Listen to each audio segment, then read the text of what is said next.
çok partili hayata geçiş ile sembolleşen 1950 genel seçimlerinde Demokrat Parti listesinden milletvekili seçilen Mustafa Ekinci, meclisteki bir konuşmasında tek parti rejiminin doğulu vatandaşlara yönelik uygulamalarını Gestapo ruhu ile hareket eden bir idare olarak tanımlamıştı.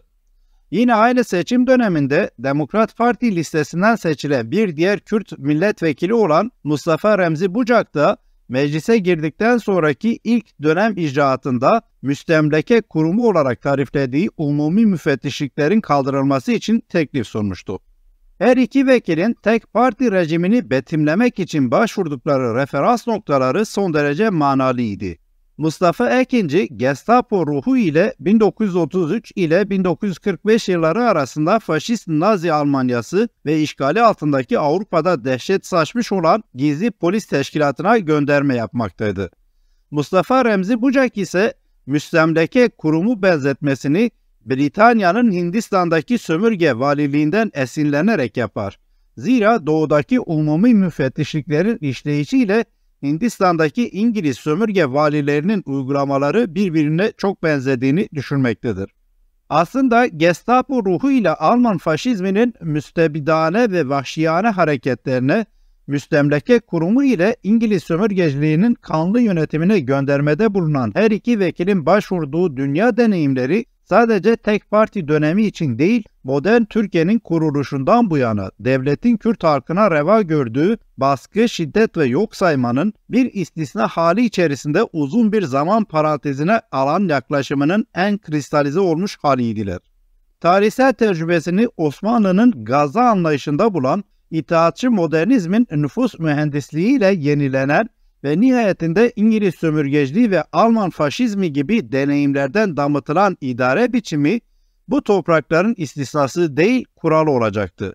Müstemlekeyi idare etmek için 1928'den 1952'ye kadar umumi müfettişlik, 1987'den 2002'ye kadar süren OHAL döneminde süpervalilik, 2016'dan günümüze kadar ise kayyum olarak işletilen yönetimsellik tekniği her ne kadar aynı kolonyalizm pratiği çerçevesinde işlese de dönemin ruhuna göre farklı gerekçelendirme repertuarları geliştirdi.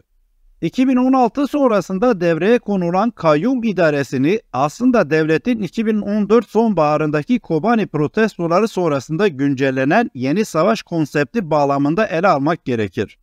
Bu yeni savaş konsepti düşman tanımının genişletilmesi, altyapısal iktidar olanaklarının artmasına paralel olarak yönetimsellik, içerme, yutma ve kontrol pratiklerinin çoğalması ve Kürt siyasal hareketinin sosyal, mental ve çevresel 3 ekoloji temelinde inşaya giriştiği yeni politik özgürleşme projesi etrafında kurulan toplumsal dayanışma ağlarının çökertilmesi şeklinde işletilmektedir.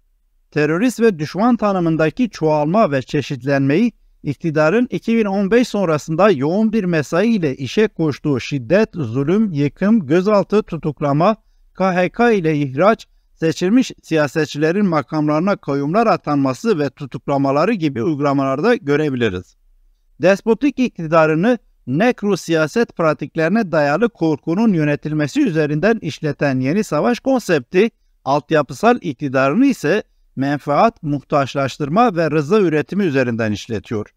Yeni yönetimsellik rejimini altyapısal iktidar kapasitesinin imkanlarından beslenerek inşa eden iktidar, doğayı, kültürel mirası, kentsel dokuyu tahrip eden ihale ekonomisinin menfaat dağıtımı ve bölüşümü üzerinden kendi yeni klientalist ilişkilerini kurmakta, sosyal yardımlar, şartlı nakit transferleri, taşımalı eğitim, işkur gibi araçlar üzerinden bir muhtaçlaştırmaya gitmekte ve bütün bunlar üzerinden de durumsal bir rıza üretimi sağlamaktadır. Burada kayyumlar üzerinden işletilen idare siyasetinin ekonomi politiğini yaparken iki boyutu bir arada düşürmek gerekiyor.